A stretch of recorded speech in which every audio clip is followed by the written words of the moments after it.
Hi everyone, my name is Tori. This is Novel Life. Welcome back to my channel and welcome to my October wrap-up. We are here to wrap up October and to talk about the 15 books that I read in October. I actually had a really good reading month. My average rating was 4.33, and I'm very surprised by that because I did have the historical fiction readathon, and I did vlog that. I tried new books, and I just got into like a reading slump. I was not liking any of the books that I read that week, and I really pulled myself out of it, and then I read some amazing books towards the end of the month. So I'm very excited to talk about the 15 books that I read. Most of these books were amazing, so that's why I'm really excited to talk about them. I did read 11 audiobooks, and I read 4 ebooks. But with all that being said, let's go ahead and dive right in. I did do a reading vlog where I was reading kind of like small town romances, so I did talk about these 2 books in that reading vlog, and I'll link it in the description box below in case you want to go watch all of my thoughts. But I read All Too Well by Corinne Michaels. As you can tell from this stack of books as I go through them, I'm either in a small town romance mood or a fantasy romance mood. Why? Maybe because they're like complete polar opposites, but I was just loving small town romances and fantasy romances this month. So a lot of my top books are that. So All Too Well is the first book in the Ember Falls series. You guys know me, I love a pink cover. I was sent this from the publisher and I was like, you know what, let me give it a try. I haven't read Corinne Michaels in quite a while. It's been years. I used to read her back in like 2017, 2018.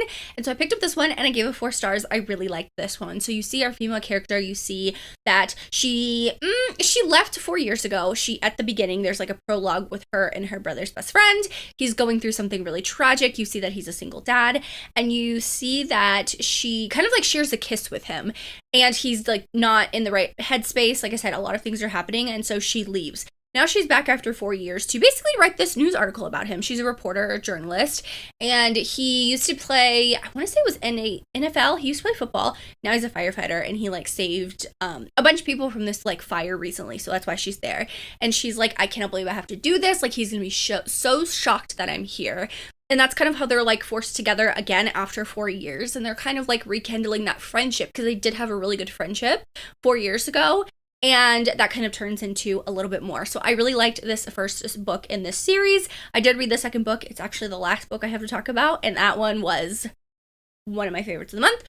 Of course, we're going in order though. So yeah, I'm really happy that I started this Ember Falls series, and this one was a really solid start to the series.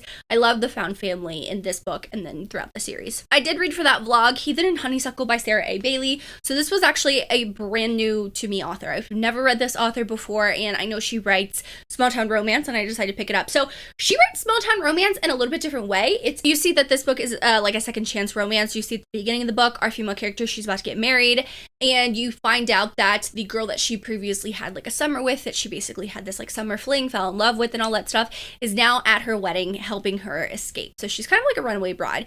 You see all of the things that kind of lead to that. But what I liked about the beginning of this book, you get flashbacks of when they were younger. So you can kind of see the start to their love, like where it started from, where it came from. And Pacific Shores is actually like a coastal town, like a small town. So he's a surfer. You see that he's a surfer when they're younger, and now he's relatively well known. He's a famous surfer now in the now time. And I really liked that part of it. And what I liked about this, not only was she a runaway bride, but they kind of go on a road trip back home to Pacific Shores because that's where she wants to go after all of the chaos that happens at her wedding. And so, well, the wedding that never actually took place. And so you see that he road trips with her. And I thought it was cute because they kind of have to like talk things out after 10 years, like catch up with how they are, what they've been doing, kind of like relearn each other. To their core, they're the same people that they were when they were younger, but things have changed. They've kind of grown as they've over the decade that they've been apart. So I really like this one. It was a solid start to the series as well. I think the rest of the books are coming out in audio pretty soon. She does have 4 books. I think the 4th book is either coming out or is about to come out, I'm not mistaken, and I'm waiting for the audios for this because I think the first book, I read this on audio. It was really good. I love the narrator, so I'm definitely going to read them on audio as they come out. Then I read 2 of the Amazon original novellas for the spooky season. So I read Hot for Slayer by Allie Hazelwood. This one was a fun time. I ended up giving it like 3.5, 4 stars. It is a vampire slayer with a vampire. You see that over the 1,000+ years that they've been going back and forth. He's been chasing her. Something happens to where he loses his memory, and she's like, well, you're just like my accountant. That's why you're around, because she doesn't want him to get wind of like her, where she lives and everything, because that's where they're at. So It was fun. It was sweet and short, and that's what the point of those novellas are. I also read a Spicy Little Curses by J.T. Geisinger. This one was not my favorite. I probably should have just skipped it. I ended up giving it like 3 stars. It takes place in a New Orleans like town. They talk a lot. They talk a lot about like voodoo stuff and graveyards, and that's like what a lot of people think New Orleans is, but it's like so much more than that. So I kind of felt like someone who's from that city.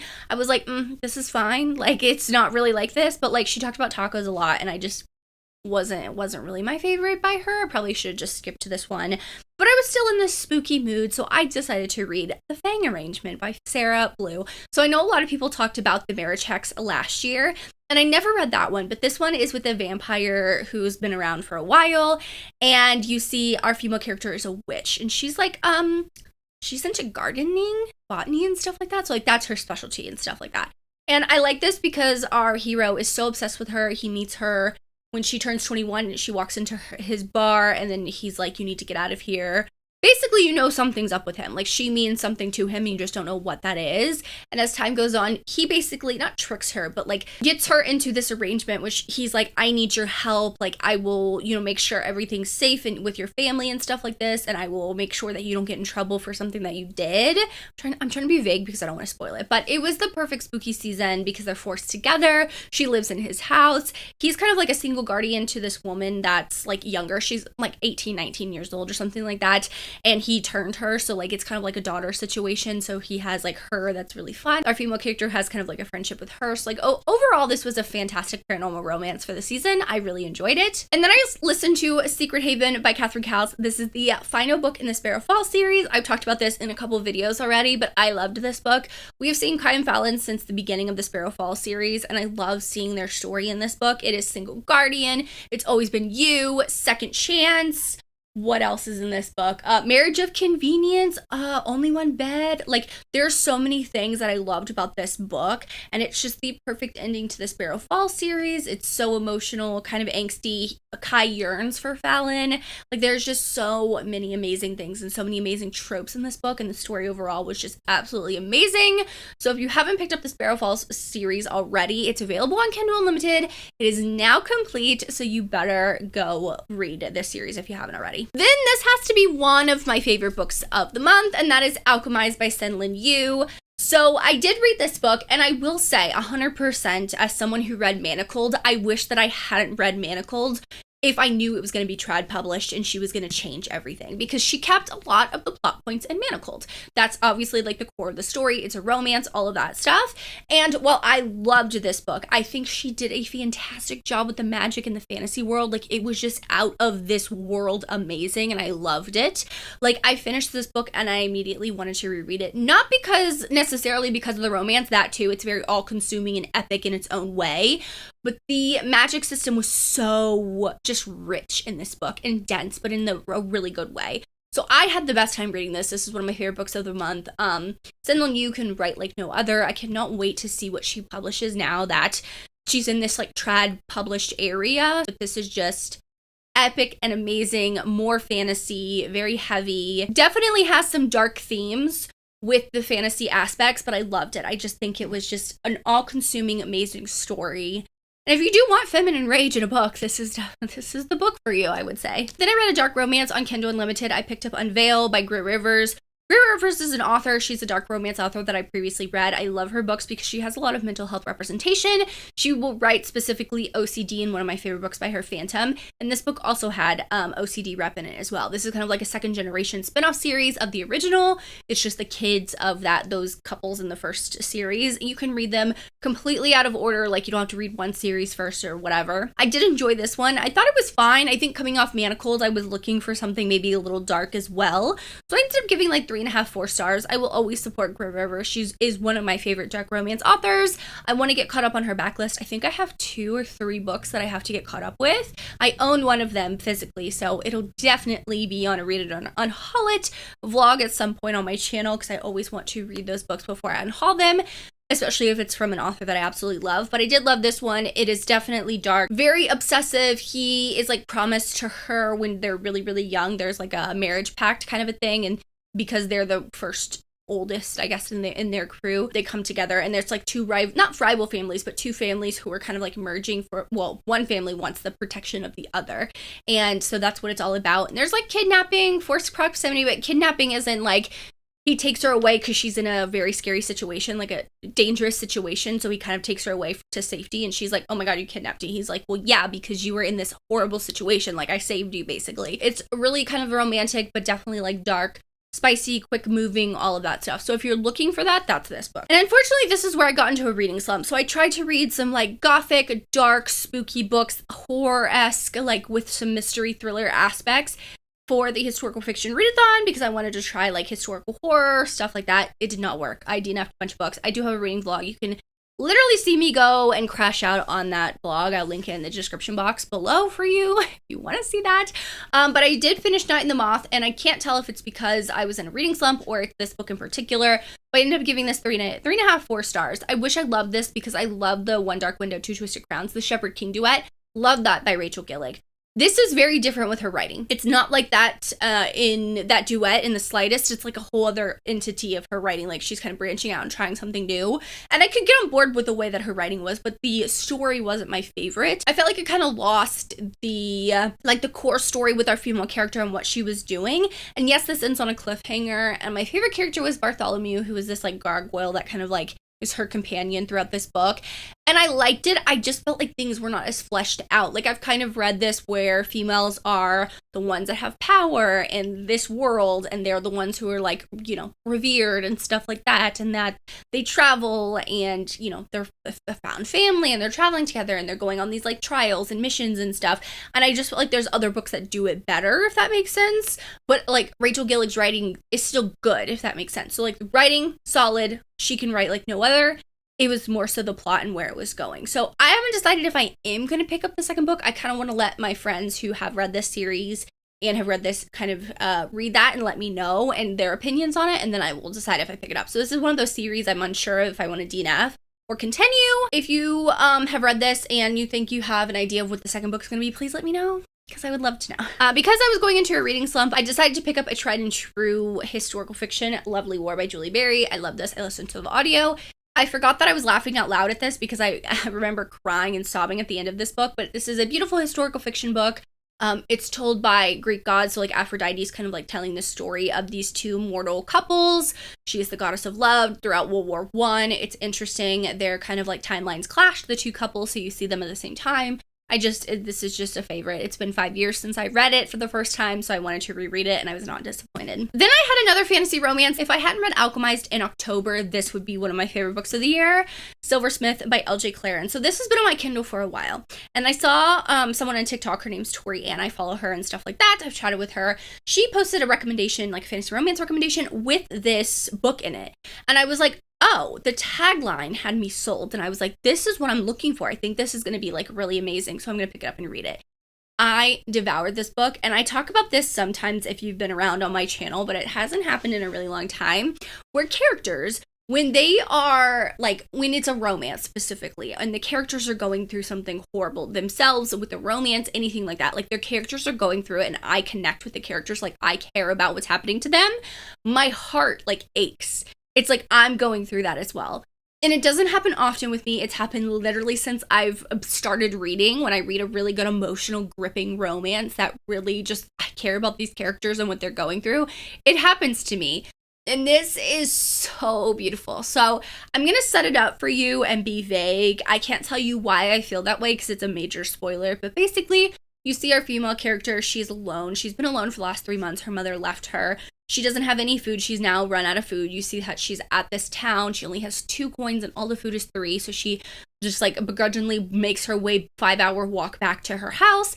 She has 2 chickens that kind of give her eggs, but she's basically skin and bones at this point. And you see that her father and her brother passed away like a little while ago, and her mother, that's part of the reason why her mother just kind of like left her there, and she's very confused. She's like, I don't understand, like, what am I doing? It's a very dark opening, I will say. And you see that about 18 months ago she fell and hit her head. She doesn't remember anything from her childhood, and so one of her friends, or her mother's friends, comes to the house and she's like, where's your mom? Why are you like this? And I would say she's like not a warrior, but she's like strong, independent, like she knows she can go out and, you know, hunt and all that stuff like that. So she's like, oh my gosh, I'm here to help you. And then these three people show up, these three guys, and they're like, hey, I know who you are. You are basically prophesized to in this war that's been going on between like the north and south of their country and their realm, I should say. And she's like, I'm sorry, what? Like, you may have gotten the wrong girl. Like, what the hell is happening? And one of the guys is like, one of the warriors for one of the kings. And he's like, I'm going to train you. We're going to, your father wants to meet you at this place. We're going to go meet this place. And then once we go there, then we'll go to like the caves where everyone in that kingdom is. It's kind of confusing. But I think that that setup with the whole, like, I'm gonna help you bodyguard, like, we're traveling together, found family, it's really, really good. It does end on a cliffhanger. I do not know when book 2 is coming out, but I'm in love with these characters. I don't know why they hit me so hard, but they did. And it's just one of my favorite books of the year. I love it. It's an amazing fantasy romance. I'm in love with the story, the characters, what they're going through, especially her. She like goes through a lot of character development throughout the story. And it's really, really just like emotional to watch her go through this, go from skin and bones and nothing and having nothing and not even able to hunt and feed herself to being basically this powerful warrior woman, basically, and learning how to fight and defend herself and go hunt for herself and all of this stuff. So yeah, I feel like I could talk about that book a lot, but that's also a really, really good book that I read this month. My Patreon buddy read was Mate by Allie Hazelwood. I feel like I've talked about this book a lot. I liked it. I ended up giving it like 3.5, 4 stars. It's fine. It's a fun paranormal romance. I thought it was way too long. I did have a really interesting discussion with my Patreon. I always do a live show every 2 months, so we can talk about 2 books at once. But I do have a vlog where I go through it. I'm like, I like this, but I don't like this part. Like, I don't care about the pack politics, but romance, I like it. I like that he's like overprotective, but he's an alpha and that's his mate. So duh, he's gonna be like that. So there's some things I like, some things I didn't. I would say I probably liked Bride better, but this was just a little too long in my opinion. And then I read An Arc of the Defender by Anna Wong. This is her new sports romance that literally just came out at the end of October. I'm very lucky to have an early copy of this, and I read it and I loved it. I loved the forced proximity. I love the banter, the chemistry between the people, like between our main character, Vincent, and Brooklyn, like crackles on the page, like when they first meet. They're very bantery, like bickery. It's not like enemies to lovers, but they bicker. And I love that. And you see that, he has something happen where he has a stalker or someone's leaving him these random creepy items. And he's like, I'm going to this teammate's couch and to this teammate's house. And he goes to Asher and his sister, who first book's the striker. He stays there for a little while, and then they're like, you know what? Brooklyn's looking for a flatmate. Why don't you stay with Brooklyn? And she's like, no, you cannot do that. And I just thought it was so fun because they're forced together. They make bets, but they do have a really, really beautiful romance. So I love Anna Wong's writing. I'm a fan of Anna Wong. I always know that her books are going to hit for me, and I really enjoyed this one. And then to round out October with my 15th book, I read Here and Now by Karen Michaels. This is a small town romance. This is book 2 in the Ember Falls series. So going back to the very first book I talked about, All Too Well, pink cover. This is the second book in that series. I'm making my way through that series and I'm not mad about it in the slightest. This is a single mom who is kind of like a woman on the run. She's in hiding. You see that her brother owns this like security. He was in the military. So he's very much like making sure his sister is safe, and he places her in Amber Falls, relatively safe. Like no one's going to come. It's a super small town. And our hero is actually like the hockey coach for one of the camps that over the summer that her son wants to go to, and he's like golden retriever energy. He's so freaking sweet. Like, yeah, he was in the military and he's pretty badass, but he's very laid back. He's very like just that puppy dog, like golden retriever energy. So sweet to her. And she's like, I cannot date. Obviously, you find out why in this book, so I don't want to say like what her backstory is of why she's on the run, because you learn it throughout like the first half of the book. But that's a big part of why she does not want to get into a relationship with him. Not because she doesn't find him attractive or she doesn't like him. It's literally because of her past. And he's like, okay, I know something happened, but you know what? We're going to keep it. You're going to do your own thing. And when you're ready, I'm here for you. I'll wait for you, basically. I listened to this audiobook in like a day and a half. I devoured this book. It's duet narration, so I don't know if that's what made it like 10 times better for me, because the first book is just like alternating chapters between them. But the duet narration was so good. The third book is also duet narration, so I cannot wait to listen to it. That'll be in a vlog coming later in November. I've already started it, but oh my god, I loved this. Like, Yeah, a new favorite small town romance, this is it. But that is the 15 books that I read in the month of October. It was a whirlwind, but I'm so excited for November's books that I have planned that I want to read, and then December, and then we wrap up 2025. So will I find some favorite books in November and December that are some of my favorites of the year? I don't know, but I hope you look forward to all the end of the year content. I don't know if I'm going to be planning on doing Vlogmas. I won't vlog every day, but I may post a video every day. If you want me to do Vlogmas, I would love to know your opinion in the comments down below. I'll also be posting a poll on my community channel. But if you made it this far and you want to let me know, leave me a green heart emoji with like the star emoji, like the shooting star. Thank you guys so much for watching. Make sure you like and subscribe for more content from me. As always, I hope you're living an all life, and I will see you in my next one. Bye guys.